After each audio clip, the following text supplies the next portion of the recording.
To be here. Salam alaikum. Walaikum assalam. I am back in the UK for 2 days, having a fantastic program spanning 3 cities, Bradford, Leeds and Manchester, meeting diverse, thriving and entrepreneurial communities. Obviously, I am based in Islamabad, but the relationship we have is one that really links us together, and I'm here to make sure I am understanding and building my connections back here in the UK, as well as all the work that I do in Pakistan. Tonight I've got 3 messages, 3 Ps, partnership, perceptions and potential. The message on partnership is a familiar one about the close ties between our 2 countries. That centres around the 1.5 million people, the British nationals of Pakistani descent living in the UK, who cover every walk of life, and many leaders are here that Anil has kindly invited to join us this evening. And I've met in the last 2 days a really diverse range, local political leaders, business people, community representatives, local youth at Bradford University, all of which helps me better understand that deep living bridge between our two countries. So that is the partnership. The second P is perceptions, and a key part of change is challenging outdated perceptions of Pakistan. You know that I think there's been a transformation in the security in the country, an 80% reduction in incidents since 2014 that really is unmatched in any other country. That's helped lead to the return of British Airways, the visit of the 2 royals, the Duke and Duchess of Cambridge in October, and allowed me in my first month as High Commissioner to recommend a change in the travel advice for Pakistan, the first major change since 2015, which I hope will allow more Brits to visit and see everything that the beautiful country has to offer. It's not just tourism. I'm talking a lot about cricket, you'll be pleased to hear. 15 British players in this year's Super League. Wow. And the MCC, Marylebone Cricket Club, the world's oldest cricket club, having visited, and I have said publicly that I hope an English team will follow.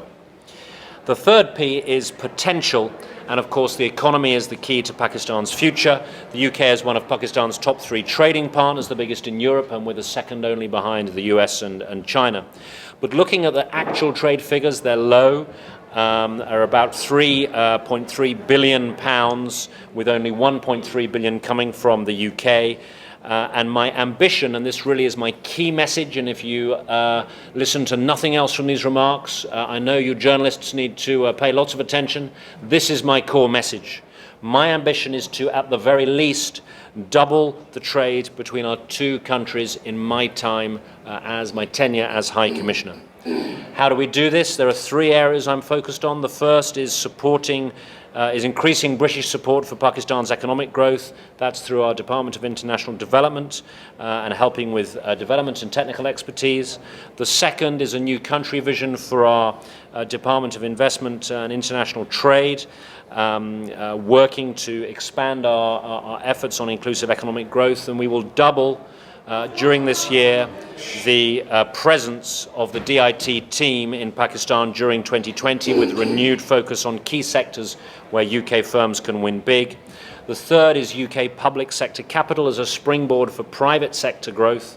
That's UK Export Finance, the Export Credit Agency. It currently has £1 billion worth of credit facility, which is underutilised, and only 3 million of that 1 billion is currently being used, and that's a waste, frankly, we need to see really be increased. So in those areas, I hope we can really put our shared effort behind Pakistan's future, Pakistan's growth, and for the UK to be a key part of it. In conclusion, I want this community here in the northwest of England to be a key part of fulfilling the trade potential and a huge advantage through our unique partnership. Business leaders like Anil Musarat are part of that. I've talked today to the Mayor of Manchester, Andy Burnham, who I'm pleased to say himself wants to lead a delegation to Pakistan this time next year.